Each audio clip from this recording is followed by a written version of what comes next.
Hi hello friends, ಎಲ್ಲರಿಗೂ ನಮಸ್ಕಾರ. It's Deepa ಚಾನಲ್ಗೆ ಸ್ವಾಗತ. ಯಾರೆಲ್ಲ ಸಬ್ಸ್ಕ್ರೈಬ್ ಮಾಡ್ಕೊಂಡಿದ್ದೀರೋ ಎಲ್ಲರಿಗೂ ಧನ್ಯವಾದಗಳು. ಯಾರೆಲ್ಲ ಸಬ್ಸ್ಕ್ರೈಬ್ ಮಾಡ್ಕೊಂಡಿಲ್ವೋ ದಯವಿಟ್ಟು ಸಬ್ಸ್ಕ್ರೈಬ್ ಮಾಡ್ಕೊಳ್ಳಿ.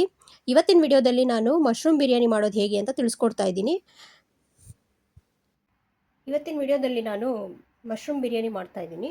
ಮಶ್ರೂಮ್ ಬಿರಿಯಾನಿ ಮಾಡೋದಕ್ಕೆ ಬೇಕಾಗಿರುವಂಥ ಪದಾರ್ಥಗಳು ನೋಡಿ. ಇಲ್ಲಿ ನಾನು 3 ಲೋಟ ಅಕ್ಕಿ ತೊಗೊಂಡಿದ್ದೀನಿ. 3 ಲೋಟ ಅಕ್ಕಿನ 30 ನಿಮಿಷದ ಮುಂಚೆನೇ, ಹಾಫ್ ಆನ್ ಅವರ್ ಮುಂಚೆನೇ ನೆನೆಸಿಟ್ಕೊಂಡಿದ್ದೀನಿ.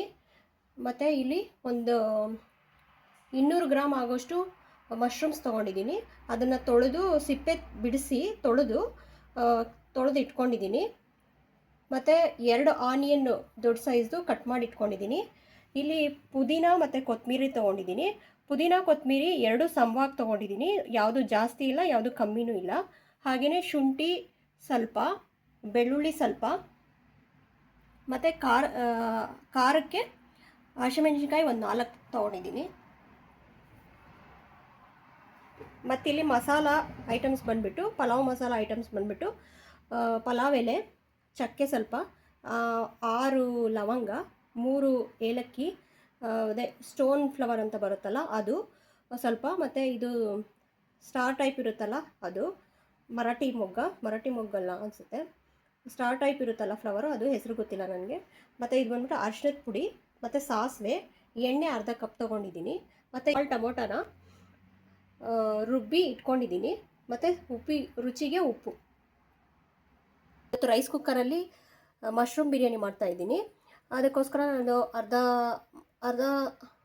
ಅರ್ಧ ಕಪ್ಗಿಂತ ಸ್ವಲ್ಪ ಕಮ್ಮಿ ಎಣ್ಣೆ ಹಾಕ್ತಾಯಿದ್ದೀನಿ.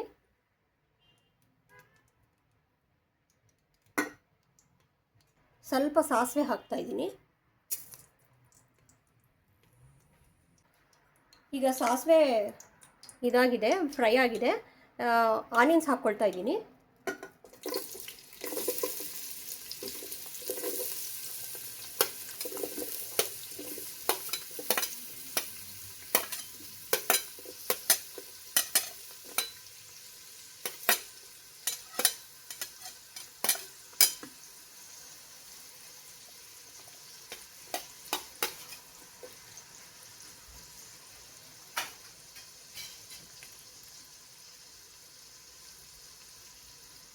ಇದಕ್ಕೇನೆ ಸ್ವಲ್ಪ ಅರಿಶಿನ ಹಾಕ್ತಾ ಇದ್ದೀನಿ.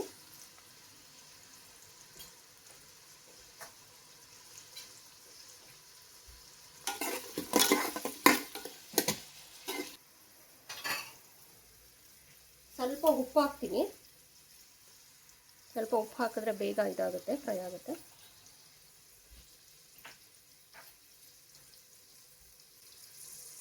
ಈಗ ಇದು ಆನಿಯನ್ಸ್ ಫ್ರೈ ಆಗಲಿ, ಅಷ್ಟೊತ್ತಿಗೆ ನಾನು ಇದು ಆಗಲೇ ಪುದೀನ ಮತ್ತು ಕೊತ್ತಂಬರಿ, ಶುಂಠಿ, ಬೆಳ್ಳುಳ್ಳಿ ಮತ್ತು ಮೆಣಸಿನ್ಕಾಯಿ ತೊಗೊಂಡಿದ್ವಲ್ಲ, ಇದನ್ನು ಮಿಕ್ಸಿಗೆ ಹಾಕ್ಕೊಂಡು ರುಬ್ಕೊಂಡು ಬರ್ತೀನಿ.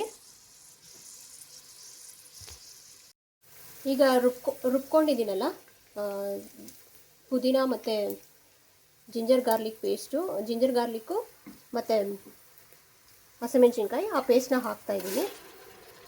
ಸ್ವಲ್ಪ ಚೆನ್ನಾಗಿ ಬೇಯಲಿ, ಎಣ್ಣೆ ಬಿಡೋ ಥರ ಬೇಯಬೇಕು.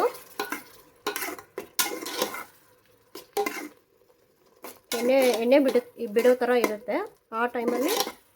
ಮತ್ತು ಮಶ್ರೂಮ್ಸ್ ಎಲ್ಲ ಹಾಕ್ಕೊಂಡು ಮತ್ತೆ ಫ್ರೈ ಮಾಡ್ಕೋಬೇಕು. ಈಗ ಟೊಮೆಟೊ ಪೇಸ್ಟು ಹಾಕ್ತಾಯಿದ್ದೀನಿ. ಮಶ್ರೂಮ್ ಮೇಲಿರೋವಂಥ ಸ್ಕಿನ್ನ ತೆಗೆದುಬಿಟ್ಟು ವಾಶ್ ಮಾಡ್ಕೋಬೇಕು ಚೆನ್ನಾಗಿ. ಹಾಗೆ ಹಾಕಿದ್ರೆ ಅದು ಟೇಸ್ಟಾಗಿ ಇರೋದಿಲ್ಲ. ನೋಡಿ ಫ್ರೆಂಡ್ಸ್, ಈಗ ಆಯಿಲ್ ಬಿಟ್ಕೊಂಡಿದೆ. ಈಗ ಸ್ವಲ್ಪ ಗರಂ ಮಸಾಲ ಹಾಕ್ತೀನಿ, ಒಂದು ಅರ್ಧ ಚಮಚ, ಒಂದು ಅರ್ಧ ಟೇಬಲ್ ಸ್ಪೂನ್ ಗರಂ ಮಸಾಲ ಹಾಕ್ತಾಯಿದ್ದೀನಿ. ಮತ್ತು ಅದಾದಮೇಲೆ ಈಗ ಮಶ್ರೂಮ್ಸ್ ತೊಗೊಂಡಿದ್ವಲ್ಲ ಅದನ್ನು ಹಾಕ್ತಾಯಿದ್ದೀನಿ.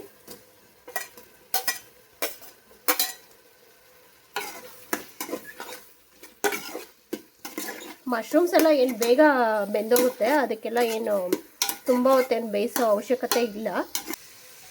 ಇದಾದಮೇಲೆ ಒಂದು 3 ಟೇಬಲ್ ಸ್ಪೂನ್ ಆಗೋಷ್ಟು ಮೊಸರು ಹಾಕ್ತಾಯಿದ್ದೀನಿ.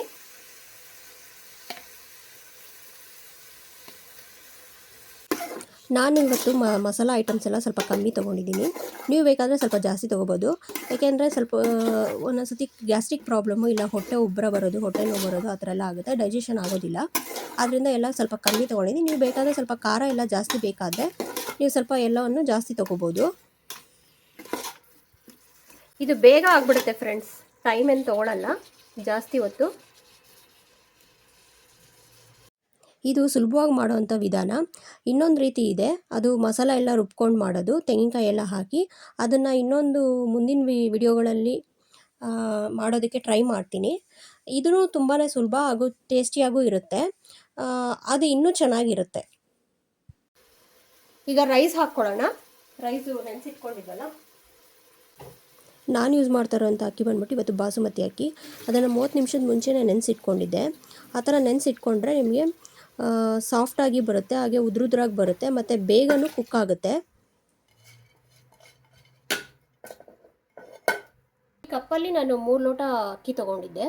ಈಗ 1 ಲೋಟಕ್ಕೆ 1.5 ಲೋಟ ನೀರು, ಅದರಿಂದ 4.25 ಲೋಟ ನೀರು ಹಾಕ್ತಾ ಇದ್ದೀನಿ. ರೈಸ್ ಕುಕ್ಕರಲ್ಲಿ ಮಾಡಬೇಕಾದಾಗ ಈ ಮೆಜರ್ಮೆಂಟಲ್ಲೇ ಮಾಡಬೇಕು. ನೋಡಿ ಹಾಕ್ತೀನಿ.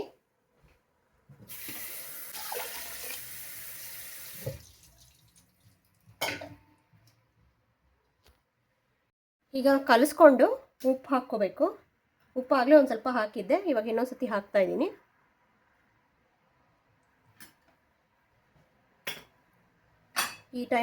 ಇವಾಗ ಟೇಸ್ಟ್ ನೋಡ್ಕೋಬೇಕು, ಉಪ್ಪು ಸರಿಯಾಗಿದೆಯಾ ಇಲ್ಲ ಅಂತ ಹೇಳಿ.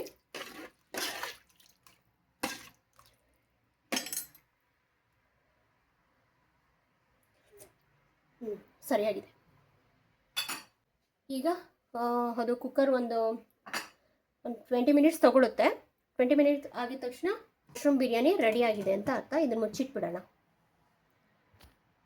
ನೋಡಿ ಫ್ರೆಂಡ್ಸ್, ಎಷ್ಟು ಟೇಸ್ಟಿಯಾಗಿರುವಂತಹ ಮಶ್ರೂಮ್ ಬಿರಿಯಾನಿ ರೆಡಿ ಆಗಿದೆ.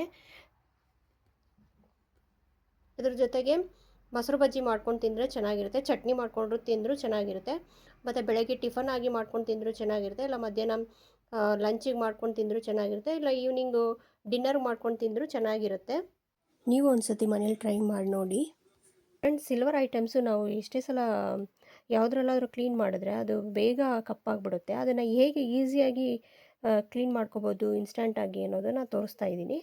ನಾನು ಬಂದ್ಬಿಟ್ಟು ಈ ಪ್ರಾಡಕ್ಟ್ನ ಯೂಸ್ ಮಾಡ್ತೀನಿ ಯಾವಾಗಲೂ ಸಿಲ್ವರ್ ಐಟಮ್ಸ್ಗೆ. ರೂಪೇರಿ ಅಂತ ಹೇಳಿ. ಇದರ ರೇಟ್ ಎಷ್ಟೋ ಏನೋ ನನಗೆ ಗೊತ್ತಿಲ್ಲ ಸರಿಯಾಗಿ, ಮೋಸ್ಟ್ಲಿ ಒಂದು 100 ರುಪೀಸ್ ಏನೋ ಇರ್ಬೋದು. ನೋಡಿ, ಇದನ್ನು ಏನಿಲ್ಲ, ಜಸ್ಟು ಕಾಟನಲ್ಲಿ ಇಟ್ಕೊಳ್ಳೋದು. ಹೀಗೆ ತೊಗೊಂಬಿಟ್ಟು ಜಸ್ಟು ಈ ಥರ ಇದನ್ನು ಇಟ್ಕೊಂಡು ಜಸ್ಟ್ ವೈಪ್ ಮಾಡೋದು. ನೋಡಿ ಈ ಥರ ಬೆಳ್ಳಗಾಗ್ತಾಯಿದೆ ನೋಡಿ. ಇದರಿಂದ 1/4 kg ಕ್ಲೀನ್ ಮಾಡ್ಕೋಬೋದು. ಸಿಲ್ವರ್ ಐಟಮ್ಸ್ ಯಾವ್ಯಾವುದಿದೆಯೋ ಎಲ್ಲನೂ ಈಸಿಯಾಗಿ ಕ್ಲೀನ್ ಮಾಡ್ಕೋಬೋದು. ಜಸ್ಟ್ ಇದನ್ನು ಕಾಟನಲ್ಲಿ ಈ ಥರ ವೈಪ್ ಮಾಡಿಕೊಂಡು ವಾಟ್ರಲ್ಲಿ ವಾಶ್ ಮಾಡಿಕೊಂಡು ಒರೆಸಿ ಯೂಸ್ ಮಾಡ್ಬೋದು. ಆವಾಗೆಲ್ಲ ಆದರೆ ಪೇಸ್ಟಲ್ಲಿ ಕ್ಲೀನ್ ಮಾಡೋ ಅದರಲ್ಲಿ ಮಾಡಿದ್ರು, ಇದು ಬರಲ್ಲ. ನೋಡಿ ಫ್ರೆಂಡ್ಸ್, ಈ ಥರ ಆಗುತ್ತೆ. ಈಸಿಯಾಗಿ ವಾಶ್ ಮಾಡ್ಕೋಬೋದು ಮನೆಯಲ್ಲೇ. ಇಲ್ಲಾಂದರೆ ಬೇರೆ ಯಾವುದಾದ್ರಲ್ಲೂ ತುಂಬ ಹೊತ್ತು ತೊಳೆಯೋದಕ್ಕಿಂತ ಈ ಕೆಮಿಕಲ್ನ ಯೂಸ್ ಮಾಡಿ ಇಷ್ಟು ನೀಟಾಗಿ ಇದು ಮಾಡ್ಕೋಬೋದು. ನೋಡಿ ಈ ಥರ ಆಗಿದೆ. ಎಲ್ಲರ ಮನೆಯಲ್ಲೂ ಸಿಲ್ವರ್ ಐಟಮ್ಸ್ ಇದ್ದೇ ಇರುತ್ತೆ.